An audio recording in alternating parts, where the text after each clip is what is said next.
川普又中槍啦。不過今次好彩嗰個開槍嗰個人離咗大約50碼，即係50米左右，衝過嚟都仲有段距離。換句話講咧，佢哋喺一個大堂入邊咧，喺希爾頓酒店嘅大堂咧，嗰個人都未衝入大堂咧，就已經俾人制服嘅。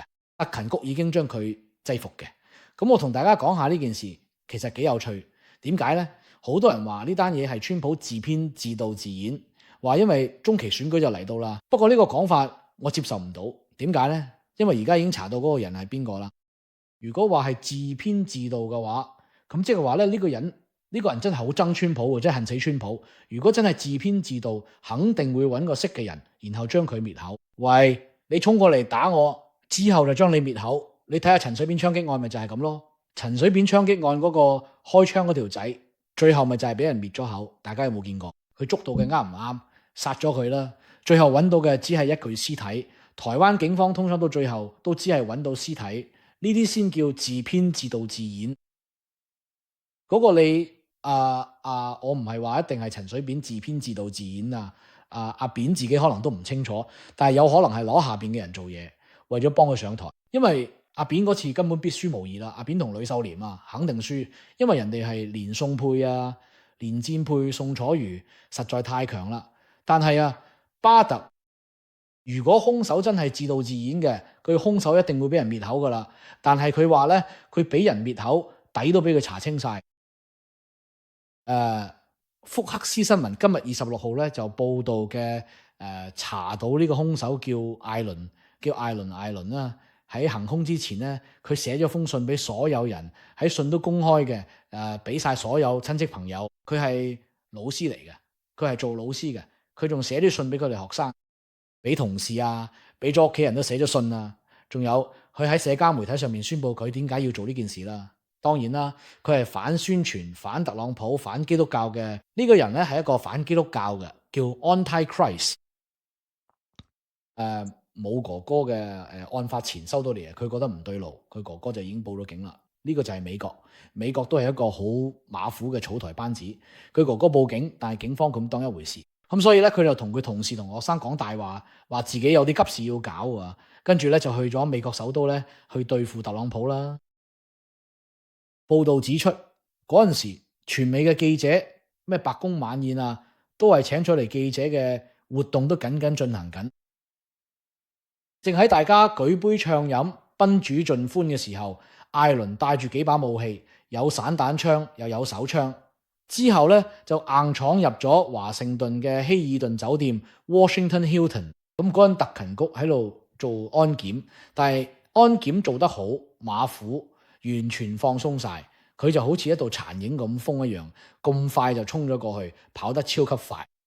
跟住有個特勤局特工睇住佢，佢就開槍打中咗嗰個特工。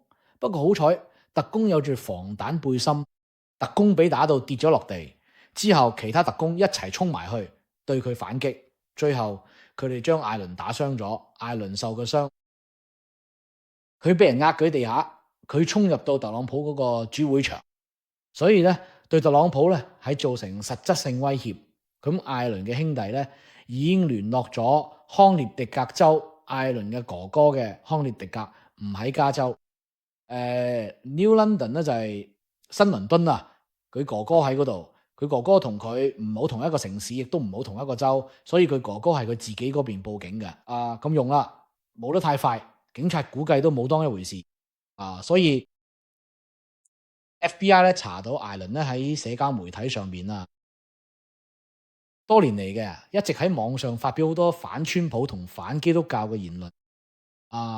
川普接受 Fox 訪問嗰陣講，呢個人真係有啲問題啊，佢以前係基督徒啊，人都幾好，唔知佢身上發生啲咩事，佢哋都唔容易。最後佢變咗一個極端反基督教嘅人而且佢仲反對川普，佢話川普係強姦犯同戀童癖，跟住川普特登講，我唔係強姦犯，我都唔係戀童癖所以艾倫仲有個姊妹咧叫艾薇莉亞娜，都姓艾倫，喺馬里蘭州 Rockville 嗰度向 FBI 透露佢哋嘅。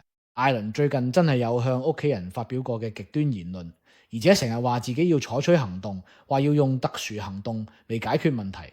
佢話喺姐姐講過，艾倫曾經買咗2支手槍同1支散彈槍，喺屋企人同父母都唔知情嘅情況下，佢將啲槍全部藏咗喺父母屋企，仲成日去靶場練習射擊。所以艾倫參加咗一個組織，呢個組織將佢教壞嘅，呢個組織叫做 The Wide Awakeness， 即係廣泛覺醒啦。呢個組織其實係個邪教嚟嘅，所以喺加州呢個組織仲有參加同組織一個叫做 No Kings 冇國王日嘅活動。呢班人全部都係極端反川普、甚至反美國、反基督教啦。呢啲人毫無例外，全部都支持巴勒斯坦，支持呢個。總之，川普做咩，佢哋就反對咩，仲支持伊朗添。咁所以而家司法部長同 FBI 都冇調查噶啦。案發之後咧 ，FBI 都參與咗調查啦，同當地執法部門一齊通宵封鎖佢哋喺加州嘅住處。喺住喺邊度咧？叫托蘭斯 （Torrance）， 其屋企咧就喺 Torrance。佢哋將喺屋企翻晒出嚟，查到一乾二淨。不過其實都冇咩意思啊，因為佢只係一個孤狼。咁所以川普就話：咁我哋再繼續攞落去啦，再繼續觀察下啦。不過事實上可能都好難再有咩新進展。呢個又係一個孤狼，跟去海湖莊園想殺佢嗰啲人，同埋佢大學殺人嗰啲沙哈哈都係一樣嘅。我同你講啦，改革開放嘅紅利已經過咗啦。由舊年開始，由今年開始，你睇下有幾多個省收支唔平衡，有幾多個市嘅公務員出唔到糧，到時你哋就知咩事啦。我同你講，地方政府就得2樣嘢做。地方政府一係治安，即係警察治安啦；一係房地產稅，收房地產稅就係搞城市建設。地方政府就係做呢2樣嘢，收啲地稅，收啲房稅。跟住就將城市道路整清楚，整得舒服啲，地鐵要維修好，喺高樓大廈外牆應該換就換，唔好出事。呢啲就係地方政府要做啲嘢。跟住就係維持治安啦。咁當然仲有一部分係學校啦，學校都要等地方政府嚟到錢之後去辦學嘅。咁學區好人就會諗，經濟就會發達，你嗰個地方嘅人素質都會高。呢啲就係地方政府要做啲嘢。地方政府嘅錢喺邊度嚟㗎？地方政府以前就係靠賣地嘅，佢而家賣俾邊個啊？開國際玩笑啦！依家佢哋已經賣唔出啦，樓都起多咗5倍，賣俾邊個啊？解決到呢個流量咩？解決唔到啦！天王老子佢都解決唔到，因為以前咧全部都係靠賣地先至可以起地鐵咁樣，起咗咁靚嘅樓，而家都未揾到新嘅方法啦。地方政府有咁多人，肯定死硬啦！省政府、市政府、縣政府一定會破產。我同你講，中國90%地方都會破產，咁就大啲啦。你睇下大清末年點解會有東南互保？哎呀，佢新鮮咩？點解李鴻章帶住班南方人搞東南互保？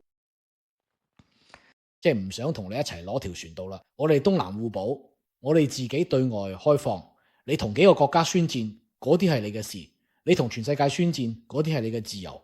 皇上嗰啲係你嘅自由，我做我生意，你宣戰我唔宣戰。所以地方政府一旦睇唔到中央嘅錢，自己又冇錢嘅時候呢，佢一定會冇辦法自立，一定會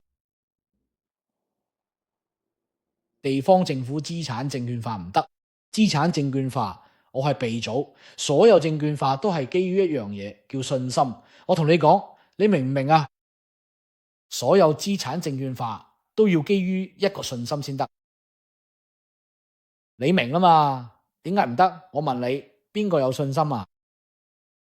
所以咩清朝係清朝啫，今日同清朝嘅咩分別？人類歷史其實個咩大變化啊？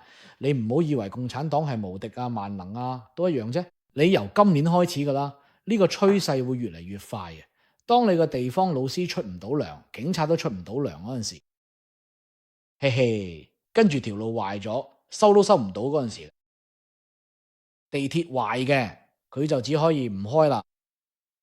呢個唔會超過10年就會發生噶啦，因為嗰陣時起咗太多地鐵，人食卯糧，有啲城市根本唔應該起地鐵都照起，所以呢，你就死硬啦，